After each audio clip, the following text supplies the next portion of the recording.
እሺ ወደ ተከብራችሁ የኢትዮርሳል ዩቲዩብ ቻናላችን ቤተሰቦች አሁን ደግሞ እስኪ ወደ አጫጭር ጉዳዮቻችን ልውሰዳችሁና አጫጭር መረጃዎችን ወደ እናንተ ማድረሳችንን አሃዱ ብለን እንጀምር። የቡካዮ ሳካን ጉዳይ በቀዳሚነት ብናነሳ ጥሩ ይመስለኛል። እንግዲህ ቡካዮ ሳካ አሁን ላይ ከጉዳት አገግሞ በቅርብ ሳምንታት ወደ ሜዳ የሚመለስበት እድል እጅግ በጣም እየሰፋ መጥቷልና በቅርብ የጨዋታ እንቅስቃሴዎች ደግሞ ወደ ሜዳ ተመልሰው እንግዲህ ከቡካዮ ሳካን የመመልከት እድላችን እጅግ በጣም ከፍተኛ ነው። እንደ ገነር ብሎግ ዘገባ ከሆነም የመድፈኞቹ እግር ኳስ ክለብ የበላይ አመራሮች አሁን ላይ በተጫዋቹ በብዙ መልኩ መቻኮል ወይም ደግሞ ጥድፊያዎች ማሳየት አይፈልጉም። ተጫዋቹ በቂ የሚባል የሪከቨሪ ታይም እንዲኖረው እንደዚሁም ደግሞ ራሱን የሚፈትሽበትና እንደዚሁም ራሱን በደንብ መመልከት የሚችልባቸው ቀናቶች እንዲኖሩ የአርሰናል እግር ኳስ ክለብ ከፍተኛ አመራሮች በትልቁ እንግዲህ ለተጫዋቹ ፍቃድ ለመስጠትም ዝግጁ ነበሩ። ነገር ግን ያው በጨዋታ እንቅስቃሴዎች እንግዲህ ከአርሰናል ልብ ብላችሁ ከተመለከታችሁ ሰፊ ክፍተቶች አሉበት ቡድን ነው። በዚህ ውድድር ዓመት ምናልባት ኦሬዲ ፕሪሚየር ሊጉ ጌም ኦቨር ምንም ጥያቄ የለውም።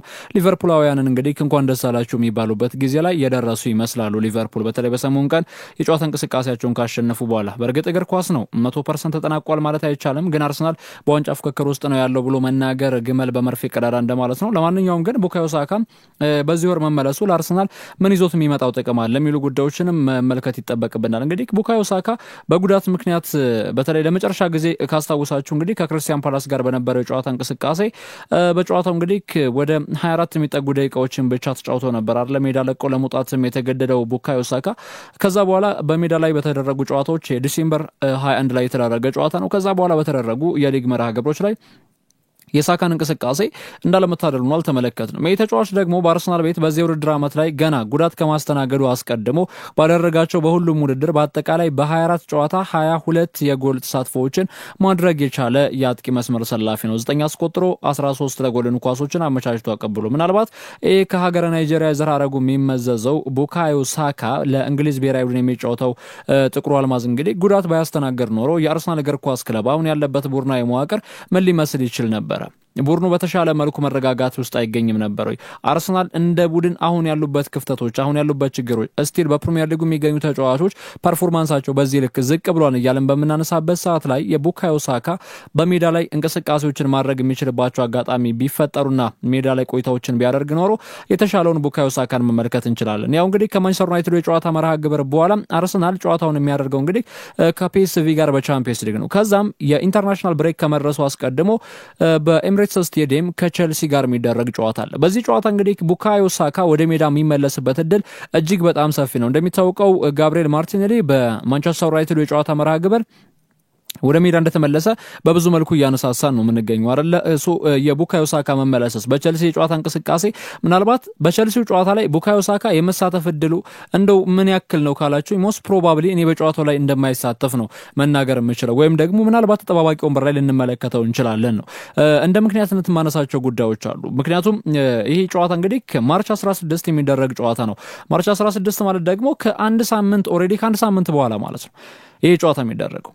ስለዚህ ከአንድ ሳምንት በኋላ ማርች 16 ቸልሲ ከአርሰናል በሚያደርጉት የኤምሬትሱ ጨዋታ ቡካዮ ሳካ የማይሳተፍ ከሆነ በቂ የማገገሚያ ጊዜ ይኖሩታል። ለምን?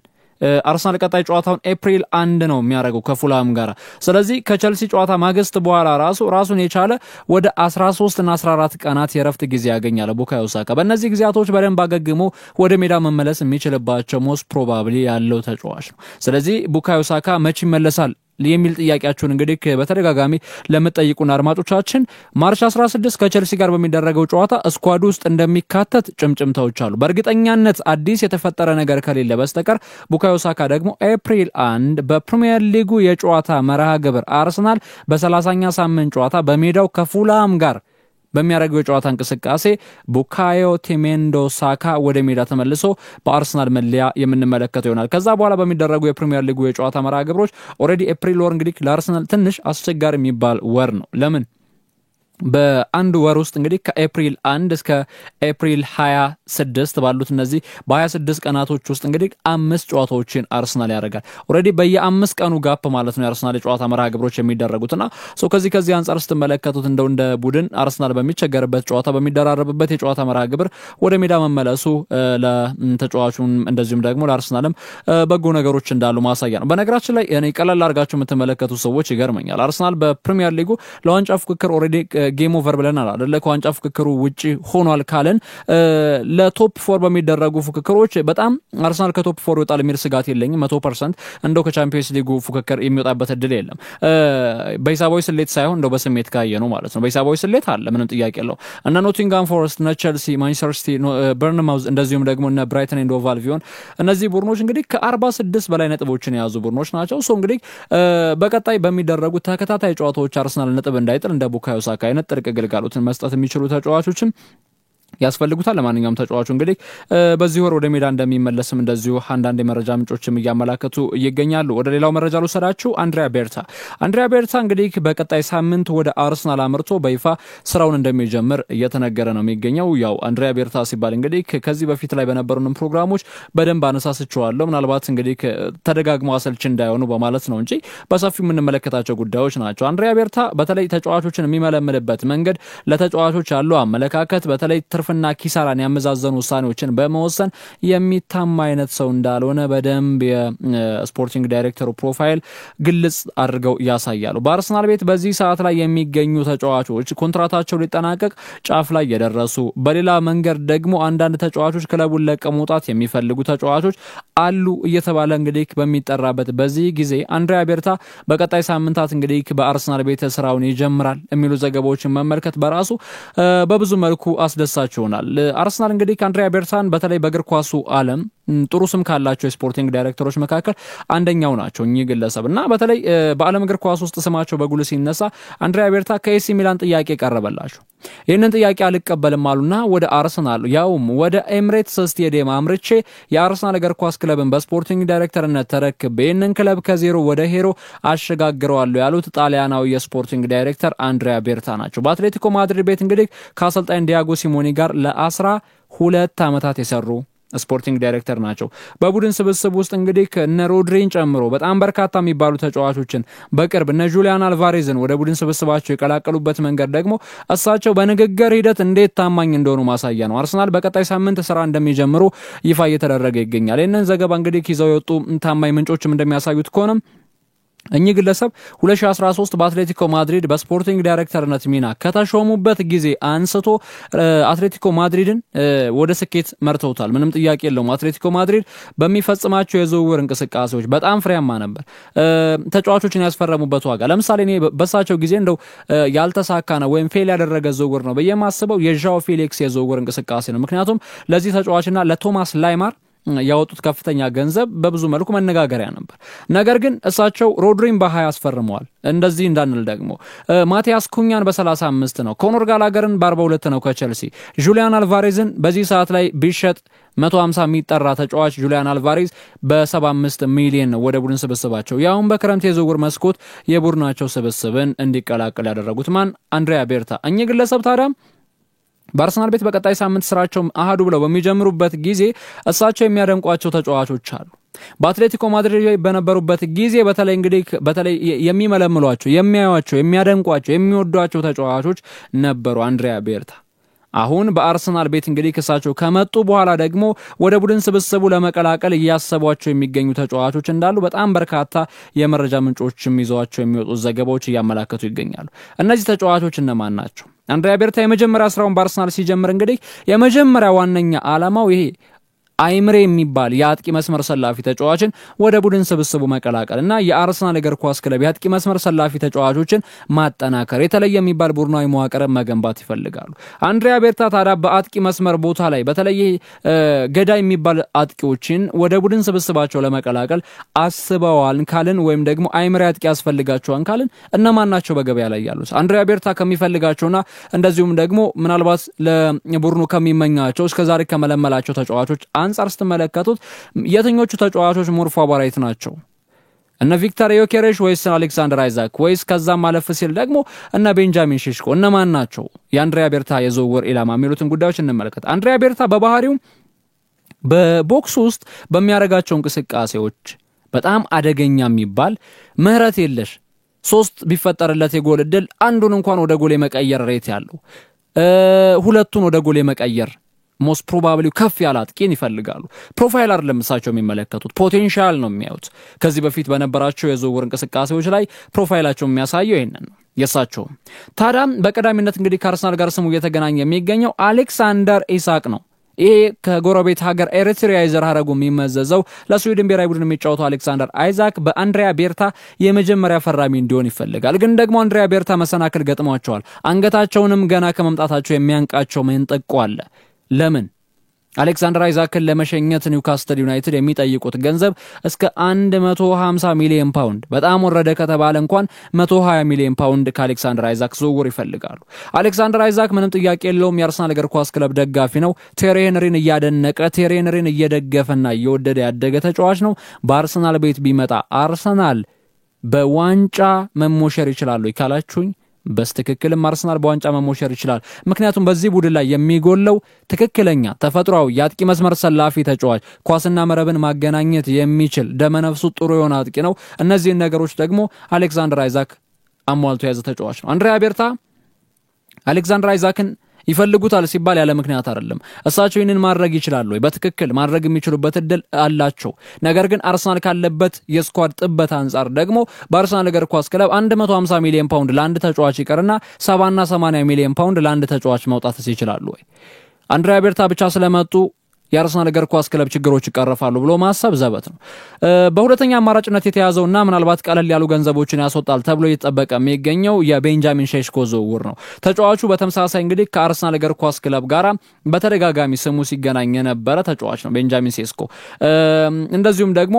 ምናልባት ደመነፍሱም እንደው ከአይዛክ ጋር ባናወዳድረውም ወይም ደግሞ ያ ሁለቱም ከድሜ ማንጻር ልዩነት አላቸው አሌክሳንደር አይዛክ 25 አመቱ ነው ቤንጃሚን ሼሽኮ 21 አመቱ ነው ሁለቱም በተለያየ ሊግ ነው እየተጫወቱ የሚገኙት በርግጥ ሁለቱም በአንድ ሊግ ተጫውተው ያውቃሉ በተለያየ ጊዜ ቢሆንም እንኳን ነገር ግን ቤንጃሚን ሼሽኮ ፊዚካሊ ምናልባት ግዙፍ የምትሉት 1 ሜትር ከ95 የሚረዝም አጥቂ ነው ይሄ ስሎቫኒያዊ አጥቂ ተጫዋቹ በፕሮፌሽናል ደረጃ በላይፕዚግ ቤት ረጅም ጊዜያቶችን ይጫወት እንጂ በሳልስበርግ ቤት እንደዚሁም በአካዳሚም ጥሩ የሚባሉ ጊዜያቶችን አሳልፏል 24 ሚሊዮን ወጥቶበት ከሳልስበርግ ወደ ላይፕዚግ 2023 2024 ካመራ በኋላም አርሰናልን ተጫዋች ወደ ቡድን ስብስባቸው መቀላቀል እንደሚፈልጉ ለላይፕዚግ ከፍተኛ አመራሮች አሳውቀው ነበር ነገር ግን በኦስትሪያ ቡንደስሊጋ በሳልስበርግ ቤት የነበረውን ቆይታ አጠናቆ በላይፕዚግ ቤት ከመጣ ወይም በላይፕዚግ ቤት ከከተመ በኋላ ተጫዋቹ ወደ አርሰናል ከማምራት ይልቅ ኮንትራት ማራዘም ነው የመረጠው የ6 አመት ኮንትራትን ፈረመና እስከ 2029 የሚያቆየውን ኮንትራት በላይፕዚግ ቤት ለመፈረም ተገደደ ተጫዋቹ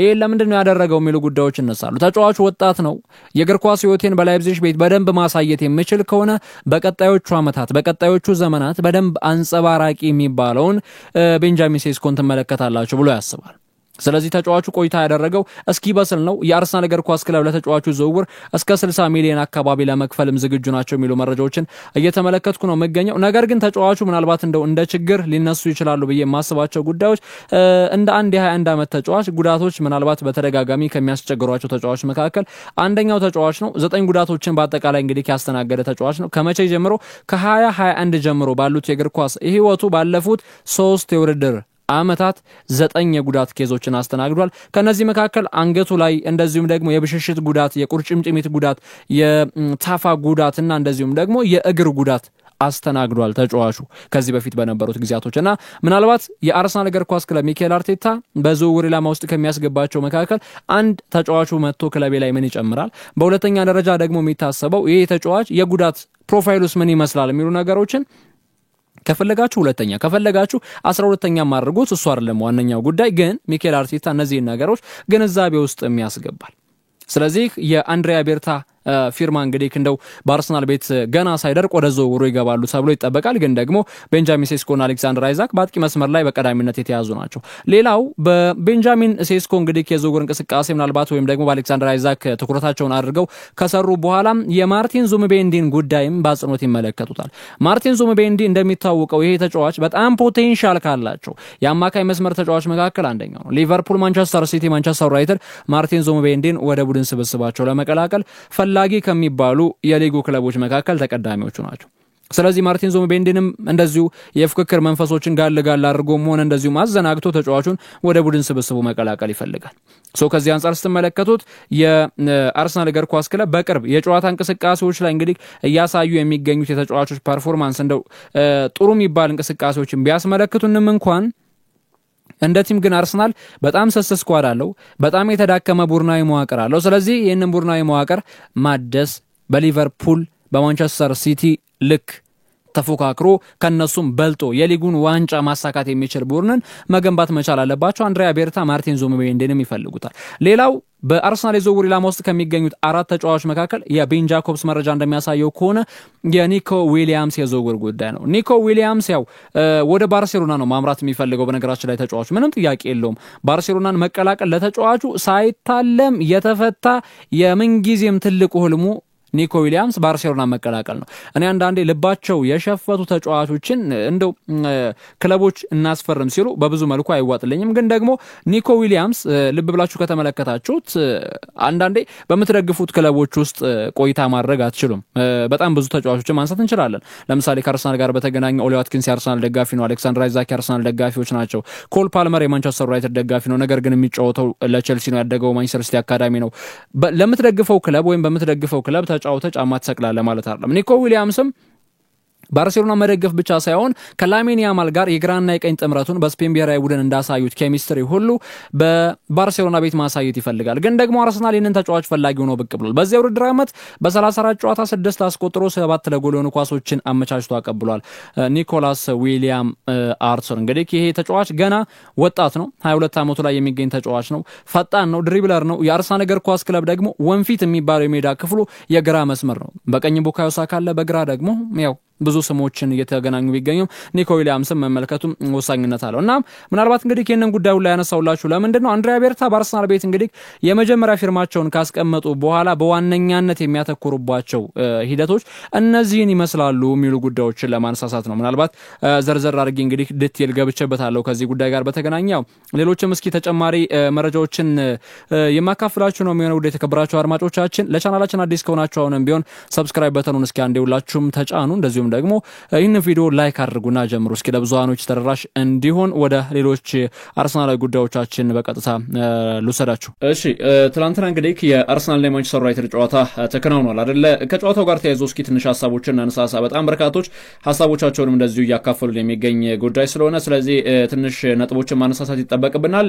የቀድሞ አርሰናል ሌጀንድ ፖል ሜርሰን ትናንትና እንግዲህ አርሰናል ከማንቸስተር ዩናይትድ ጋር ጨዋታውን አንዳቻ በሆነ ውጤት ካጠናቀቀ በኋላ አስተያየቱንም ሰጥቶ ነበር። እንግዲህ በተለይ የቀድሞ የፈረንጆቹ ተጫዋች የነበረው እንግዲህ ፖል ሜርሰን ሀሳቡን ሲሰጥ ምንድነው ያለው? አርሰናል በዚህ ሰዓት ከመሪው ሊቨርፑል ካለው የነጥብ ልዩነት ይልቅ ለቶፕ 4 ላይ ለሚፎካከሩ ክለቦች ያለው የነጥብ ልዩነትም ይቀርባል። ስለዚህ አሁንም ቢሆን እንግዲህ ከሊቨርፑል ይልቅ አርሰናል በቻምፒየንስ ሊግ ትኩረትን ማድረግ መቻል አለበት የሚል ሀሳቡን እንደዚሁ አያይዞ ሰጥቷል። የቀድሞ ተጫዋች እንግዲህ ፖል ሜርሰን የሊጉ ዋንጫ ፍክክር አሁን ላይ ኦልሬዲ ጌም ኦቨር ያለቀለትና የተጠናቀቀ ጉዳይ ነው ማለት እንግዲህ አስተያየቱን የሰጠበትም ጉዳይ አለ። የቀድሞ የማንቸስተር ዩናይትድ ተጫዋች ሮይ ኪን በበኩሉ አርሰናልና ሊቨርፑልን እንግዲህ አሁን ላይ በሚደረጉ እንቅስቃሴዎች ማፎካከር ከባድ ነው፣ ሊቨርፑልን ትቶ ከጀርባው ያሉትን ክለቦች ቢጠነቀቅም ይሻላል ሲል እንግዲህ አስተያየቱን የሰጠበት ጉዳይ አለ። በእርግጥ በትናንትናው ጨዋታ እንቅስቃሴ ግን በጣም አንዴ ማድነቅ ካለብን ማድነቅ የሚጠበቅብን በአርሰናል እግር ኳስ ክለብ ውስጥ የዴቪድ ራያ እንቅስቃሴ ትናንትና እጅግ አመርቂ ነበረ። ነገር ግን በጨዋታ እንቅስቃሴ አርሰናል በአጥቂ መስመሩ ስላለመሆን ምክንያት እንግዲህ በጨዋታው ላይ በርካታ ጎሎችን ማስቆጠር የሚችልበት እድል ቢኖርም እንኳን እነዛ ነገሮች ሳይጠቀምበት የቀረበትም ሁኔታን ተመልክተናል። እንደ ቲም አርሰናል ትናንትና ከማንቸስተር ዩናይትድ ጋር በነበረው ጨዋታ ያ ሁለቱ ለተቃራኒ ግስጋሴ ነው የሚገኙት። ለማንቸስተር ዩናይትድ አቻ ውጤት ምርቆ አይደለም ወይም ደግሞ መጥፎ ነው የሚባል ውጤት አይደለም። አርሰናል ግን ለዋንጫ ፍክክር እየተጫወትኩ ነው ካለ በጨዋታው አቻ ውጤት ማጠናቀቅ ለአርሰናል እንደ ኔጌቲቭ ጎን መታየት የሚገባው ጉዳይ ነው እና እንደ ቲም ስትመለከቱ ትናንትና እንግዲህ ማንቸስተር ዩናይትድ ልዩነት እንዲፈጠር ያደረጉት የብሩኖ ፈርናንዴስ እንቅስቃሴ ነበር። በጨዋታው ላይ በማንቸስተር ዩናይትድ ቤት የነበረው እንቅስቃሴ በአርሰናል ቤት ያንን ማየት አልቻለም። ማርቲን ኦዴጋርድ እንደ ብሩኖ ፈርናንዴስ ፐርፎርም ማድረግ ቢችል በጨዋታው ላይ ልዩነት መፍጠር ቢችል አርሰናል በጨዋታው አሸንፎ መውጣት የሚችልበት እድል ከአንድም 2-3 አጋጣሚዎች ነበሩ በትናንትናው ጨዋታ እንቅስቃሴ።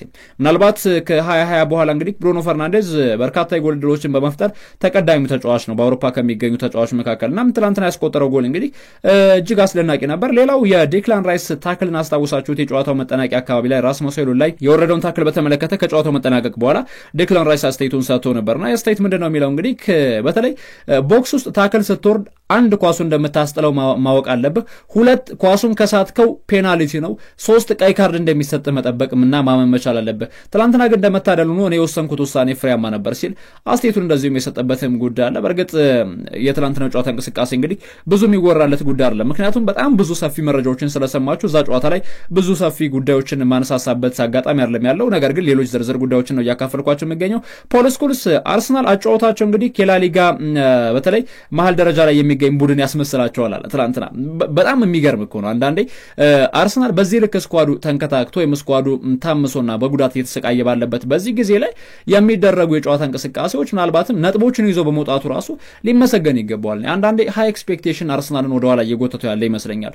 ምን ማለት ነው እንግዲህ አንዳንዴ ትልቅ የሚባል ሰፊ ግምቶችን መገመት ለአርሰናል የእግር ኳስ ክለብ እንደ ድክመትም ምናልባት እንድናነሳው እያደረገን ይገኛል። ለማንኛውም እንግዲህ የትላንትና ጨዋታ እንቅስቃሴ በአርሰናልና በማንቸስተር ዩናይትድ መካከል የነበረው ጨዋታ ባቻ ውጤት ተጠናቋል። ፖል ሜሪሰን እንግዲህ በተለይ ሁሉም ቡድኖች ጨራሽ አጥቂ ያላቸውም ይህንም እንግዲህ በጨዋታው ላይ በርካታ ጎሎች እንዳንመለከት አድርጎናል የሚል አስተያየትንም ሰጥቷል። ሌላው እንግዲህ የመጨረሻ ጉዳያችን አድርጌ የማነሳው ዋይን ማርክ ሮኒ ስለ ቴሪ ሄንሪ የሰጠው አንድ አስተያየት ነበር በሰሞኑ ቀን።